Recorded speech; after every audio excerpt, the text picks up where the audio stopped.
বিএনপির ভারপ্রাপ্ত চেয়ারম্যান কর্তৃক প্রদত্ত ৩১ দফা রাষ্ট্র কাঠামো মেরামতের সেই বিষয় নিয়ে আমরা বরাবরের মতো কাজ করছি।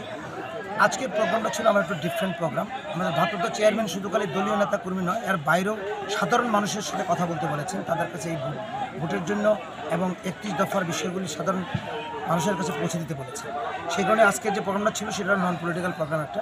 এখানে আমার বাড়ি, এখানে এর আশেপাশে 15টা গ্রামের সমস্ত নেতা যারা আছে সবাইকে আমি দেখেছি, সবার শব্দ পরিণত হয়ে নিয়ে এসছে। তারা নিজেরা মতামত দিয়েছেন, তারা কীরকম এমপি চান সেটা বলেছেন। আমরা সেটা ওনাদের কথাগুলি শুনেছি এবং ওনাদেরকে বার্তা দিয়েছি। প্রত্যেকের হাতে আমরা 31 দফার লিফলেট পৌঁছে দিয়েছি। ওনাদেরকে পড়তে বলেছি 31 দফা কী আছে, বিএনপি কী ভাবছে আগামী রাষ্ট্র মেরামতে, সে বিষয়ে ওনাদেরকে জানাতে বলেছি। আপনারা ইতিমধ্যে জানেন নির্বাচন আগামী ফেব্রুয়ারি মাসে নির্বাচনের শিডিউল ঘোষণা করা হয়েছে।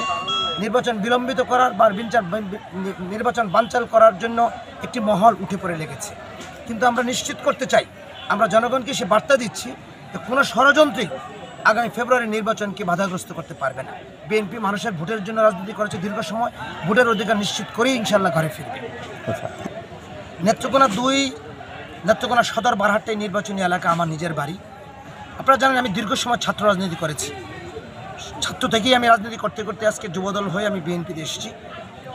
দল আল্লাহ কাকে ক্ষমতা দেবে এটা আল্লাহ মাহবুব জানেন। আমি যেহেতু মনোনয়ন প্রত্যাশী, দল নিশ্চয়ই দীর্ঘদিনের আমার এই রাজনৈতিক দীর্ঘসূত্র চিন্তা করে অবশ্যই আমাকেই মনোনয়ন দেবে। দল যাকে মনোনয়ন দেবে, আমি একজন দলের স্বাচ্ছা নিবেদিত কর্মী হিসেবে আমি তার জন্যই কাজ করব, অবশ্যই দলের জন্য কাজ করব। পদ্ধতি বাংলাদেশের জন্য প্রযোজ্য নয়। বিশ্বের যে সমস্ত দেশে পিআর পদ্ধতি চলেছে প্রতিটা জায়গায় অকার্যকর হয়েছে। বাংলাদেশের মানুষ আগে জানতে চায় আমি কাকে ভোট দিলাম, আমার জনপ্রতিনিধি কে। এই বিষয়, এই পিআর পদ্ধতি বাংলাদেশের জন্য কোনো প্রযোজ্য বিষয় নয়। আমার মনে হয় এটা শুধু একটা তালবাহানা মাত্র। পিআর পদ্ধতি একটা অজুহাতকে সামনে এনে নির্বাচন বিলম্বিত করা বা নির্বাচন বানচাল করাটা ষড়যন্ত্র মাত্র।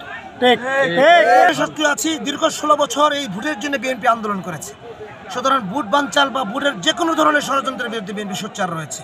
বিএনপির ভারপ্রাপ্ত চেয়ারম্যান আমাদের সবাইকে মাঠে থাকতে বলেছেন, সাধারণ মানুষের সাথে কথা বলতে বলেছেন, মানুষের সাথে থাকতে বলেছেন, মানুষকে সাথে রাখতে বলেছেন।